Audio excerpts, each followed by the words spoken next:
उससे पहले समय पर, उससे पहले लक्ष्मी और दरिद्रता फिर भ्रमण पर निकलती है।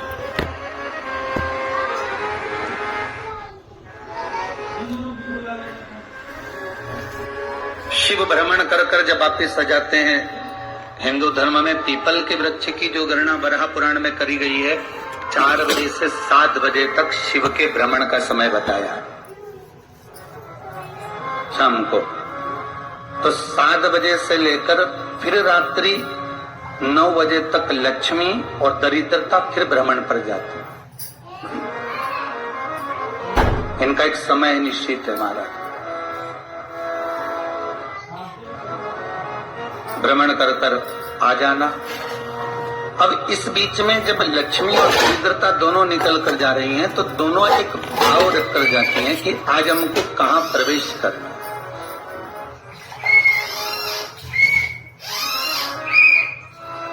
आज हमें किस जगह पर प्रवेश करना है, आज हमें कहां पहुंचना है, आज हमें किस जगह जाना है। और जिस नगर में जिस मार्ग से लक्ष्मी और दरिद्रता निकल कर जाती है, ये दोनों का जब निकलना होता है, इनको स्थान दिया गया जहां पर स्वच्छता हो, घर के दरवाजे पर रंगोली डली हुई हो, द्वार पर जल छिटा गया हो। महाराज, उस द्वार पर लक्ष्मी प्रवेश करती है तो दरिद्रता भी जाने लगती है अंदर। जब दरिद्रता अंदर जाने लगती है तो लक्ष्मी उसको रोक देती है। पहले मैं देखकर आती हूं कि तेरे लिए स्थान है कि नहीं, तो यहां रुक।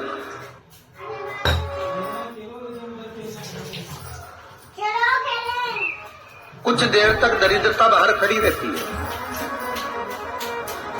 और लक्ष्मी जी की बड़ी बहन जब दरिद्रता बार बार अंदर जाने का प्रयास करती है तो लक्ष्मी जी कहती हैं, जीजी तू इतनी बड़ी होकर तुझे मालूम है तो तेरा सम्मान होना चाहिए, आदर होना चाहिए, और तू अंदर चली जाए और कोई तेरा सम्मान ना करे तो कितना बुरा लगेगा, इसलिए तू बाहर खड़ी है। मैं अभी आई, अंदर जाती।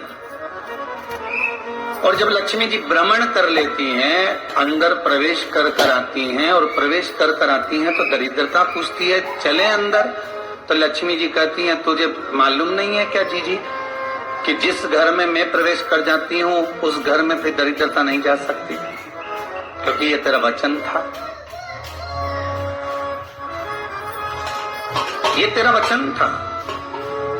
अपन दोनों का जब मंगल विवाह हुआ था, मेरा विवाह जब नारायण के साथ में हुआ और तुम्हारा विवाह जब दुस्साह मुनि के साथ हुआ, दरिद्रता का विवाह दुस्साह मुनि के साथ हुआ। जब अपना दोनों का विवाह हुआ था तो अपन दोनों ने एक वादा करा था कि जिस घर में लक्ष्मी प्रवेश कर जाएगी उस दिन फिर दरिद्रता नहीं जाएगी, और जिस घर में दरिद्रता प्रवेश कर जाएगी उस घर में फिर लक्ष्मी नहीं जाएगी। और जब मैं अंदर देख कर आ गई हूं तो तू अंदर नहीं जा सकती, अर्थात लक्ष्मी के चरण जिस घर में पड़ गए उस घर में फिर दरिद्रता प्रवेश नहीं कर रही। चलते चलते फिर दरिद्रता ने देखा और लक्ष्मी जी इसको लेकर गई, और लक्ष्मी जी ने देखा कि इसके दरवाजे पर जल नहीं छीटा गया, इसके दरवाजे पर ना रंगोली डली है, इसका द्वार साफ नहीं हुआ,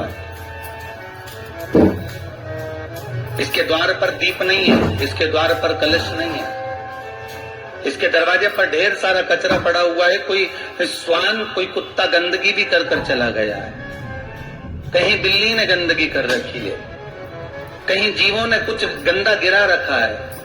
तो फिर लक्ष्मी जी कहती है, जी जी अब मैं होकर आ गई थी ना, अब तू जा, तू होकर आ। और दरिद्रता प्रवेश करती है तो अंदर जाकर क्या देखती है दरिद्रता कि इतनी सवेरे से मैं घूमने इनके दरवाजे पर आई और ये तो सब चादर तान के चकाचक गुर्राटा भर भर कर सो रहे हैं।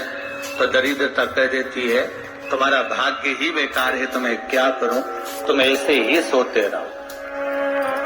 और दरिद्रता गुस्से में बाहर निकल कर आती है, लक्ष्मी से कहती है, लक्ष्मी तू इसके घर में जाना ही मत ही।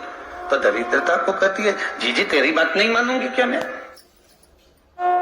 लक्ष्मी जी बोली, मैं तेरी बात नहीं मानूंगी, बिल्कुल नहीं जाऊंगी इसके घर में, तू चिंता मत कर, चल आगे चल। फिर आगे बढ़े। ये लक्ष्मी और दरिद्रता का प्रवेश। आपके घर का द्वार आपके घर का दरवाजा। फिर निवेदन करूंगा एक बहुत सुंदर बात, हमें महाराष्ट्र से सीखना चाहिए, हमें साउथ से सीखना चाहिए, दक्षिण से।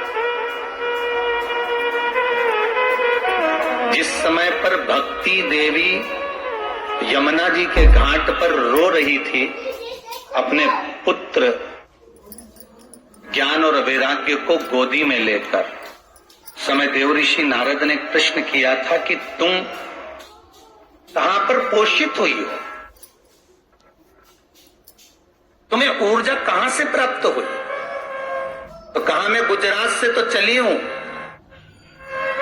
और वहां से चलती चलती भक्ति देवी कहती है मैं बहुत दुखी होकर, बूढ़ी होकर, द्रवित होकर, बड़ी दुख में वहां से चलते चलते जब मैं महाराष्ट्र में पहुंची तो मैंने वहां जाकर देखा कि वहां पर लोग हर पल हर घड़ी ब्रह्म मुहूर्त में उठकर स्मरण करते हैं, नाम जाप करते हैं और दरवाजे पर जल छीट कर रंगोली डालते हैं। तो कह रही है कि वहां पर मैं थोड़ी अवस्थावान होने लगी, वहां मुझे अच्छा लगने लगा। फिर जब मैं और आगे पढ़ी, दक्षिण में जब पहुंची, वहां पर जाकर मैंने देखा कि सुबह से उठकर मंगलाचरण, मंगला स्तोत्र और वेदों की ध्वनि होने लगी। वहां पर मैं और आनंदित हो गई।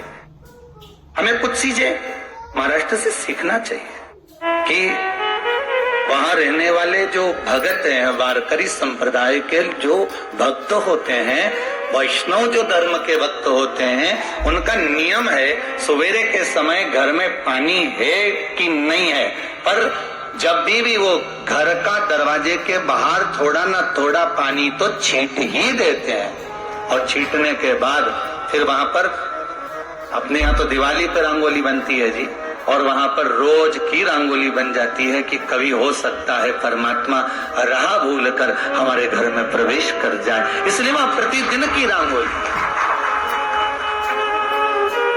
प्रतिदिन।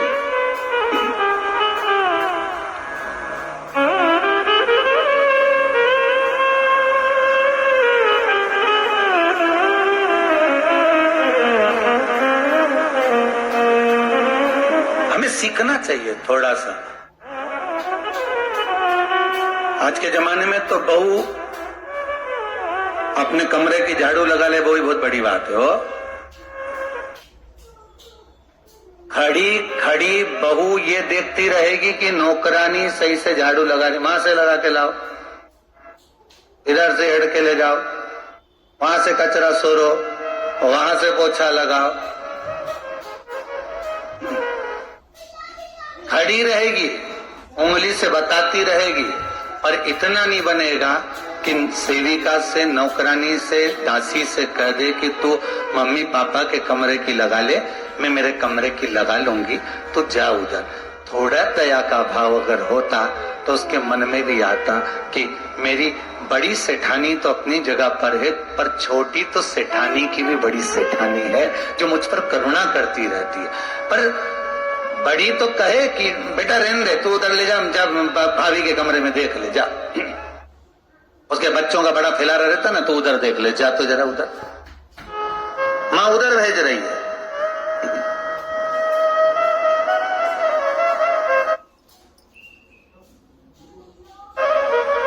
थोड़ा सेवा का भाव हमारे भीतर। और एक निवेदन तो हमेशा करा है और आज भी करता हूं, पूरे घर की सफाई करवाओ, पूरे घर में तुम पोछा झाड़ू जो चाहे करवाओ, मना नहीं है। पर एक निवेदन है, रसोई घर के अंदर बहू और बेटी ही जाकर भोजन बनाए तो अन्नपूर्णा सदा कृपा करती है महाराज। बहू और बेटी